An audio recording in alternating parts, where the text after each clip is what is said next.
Bonjour et bienvenue sur la chaîne Et si on parlait psychologie? Aujourd'hui, on va parler de la supervision. On va se voir, voilà, les orientations, les outils, les objectifs. Donc la supervision, on est sur l'univers professionnel, c'est-à-dire on vit mal les choses au travail. Alors la supervision, c'est un processus de soutien professionnel.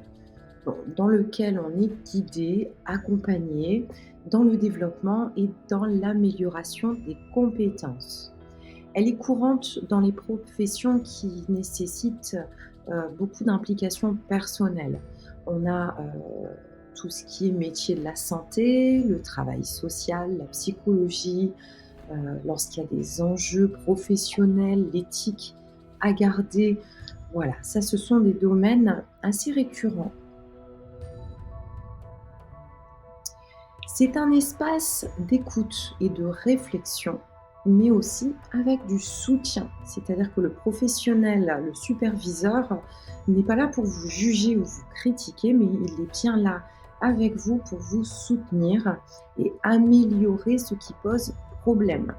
C'est permettre au professionnel de prendre du recul surtout dans sa pratique.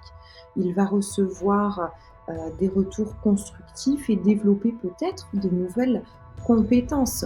Je pense notamment aux managers, ceux qui ont donc des équipes à gérer, plus du public.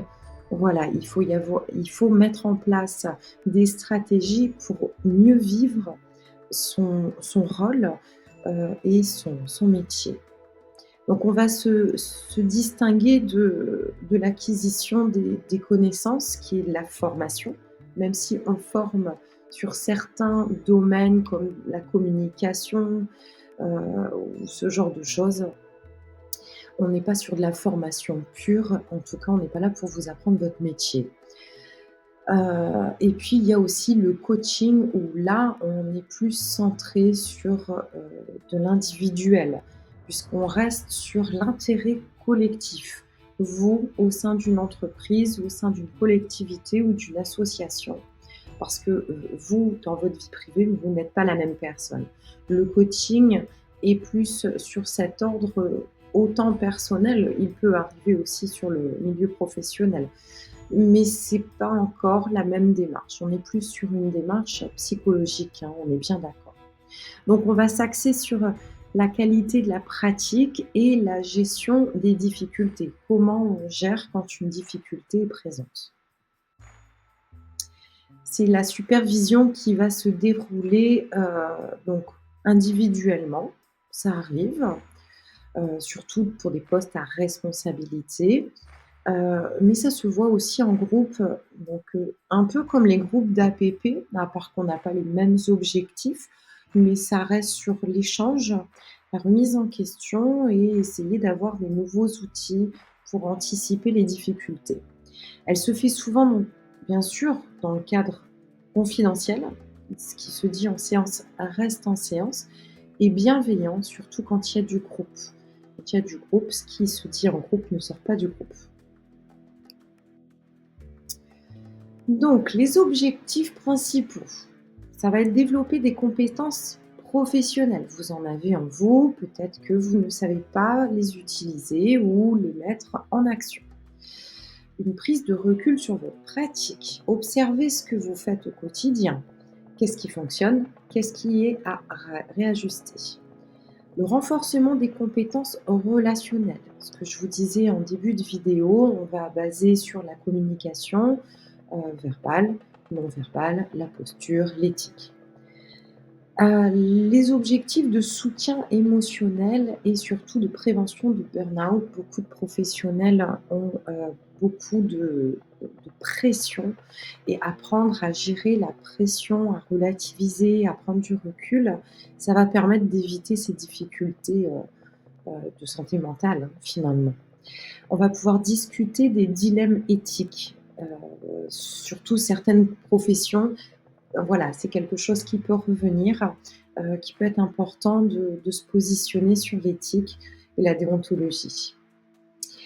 Amélioration de l'efficacité et de la qualité de service parce que c'est ce qu'on cherche quand on est professionnel. On souhaite, être le meilleur et apporter le meilleur. Alors qu'est-ce qu'on va encore travailler? On a déjà vu pas mal de choses, mais il y a encore d'autres pistes, d'autres objectifs. Le développement personnel, donc apprendre à se connaître et à prendre conscience de ses réactions, de ses forces et de ses vulnérabilités, parce que nous ne sommes que des humains. Même si on a travaillé dans le même domaine, même si on a appris la même formation, on va les vivre différemment. Ce développement personnel, il va renforcer votre confiance en vous et surtout l'authenticité de votre travail. On va travailler la prévention et les gestes la gestion, pardon, de l'influence professionnelle. Donc ça veut dire quoi? Prendre conscience de ses biais, de l'influence personnelle, parce que notre personnalité va influencer aussi le personnel, professionnel qu'on est au quotidien. Et ça peut impacter notre jugement ou même nos actions, sans même notre volonté. C'est inconscient. Là, je vous renvoie à des outils de TCC, la vidéo des TCC qui parlent des pensées automatiques. Et finalement, parfois, c'est intéressant de se rendre compte que on agit de la manière d'ordre privé et professionnel, similaire à cette pensée automatique. Donc, voilà, c'est toujours neutre et impartial, bien sûr.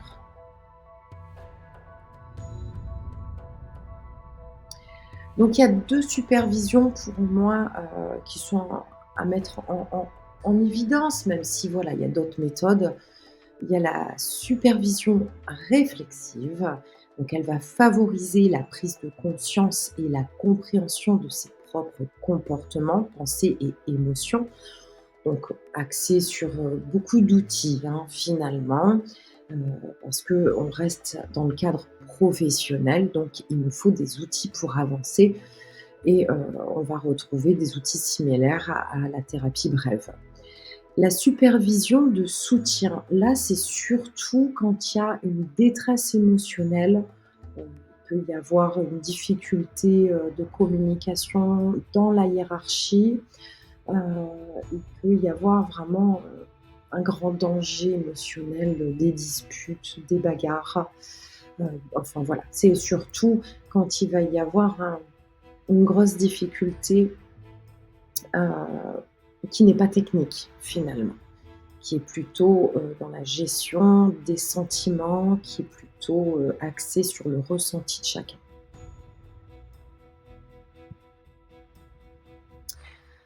Donc, le ton de la communication et apprendre à communiquer, c'est la base, mais c'est pas forcément automatique. Ça dépend, de notre personnalité, de notre formation et du cadre de travail. Donc en gros, il faut qu'on ait des curseurs, qui s'adaptent en fonction de votre poste et ça se travaille aussi en séance de supervision. Est-ce que, votre posture professionnelle, votre communication, votre méthode se trouve à la bonne place? Parce que ça aussi, c'est à voir. Est-ce qu'on bouge le curseur? Qu'est-ce qu'on apporte pour modifier quelque chose qui ne fonctionne pas ou qui est mal interprété, pour des équipes, surtout lorsqu'on est dans une équipe de direction, de management, on a des équipes et si on est fragile, si on ne mène pas son équipe convenablement, eh bien, toute l'échelle est impactée.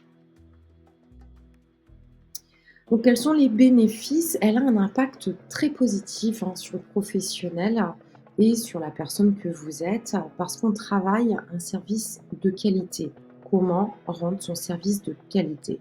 On va développer des standards de sa profession. On va apprendre à gérer surtout ces défis, ce stress, ces challenges qui peuvent être au quotidien.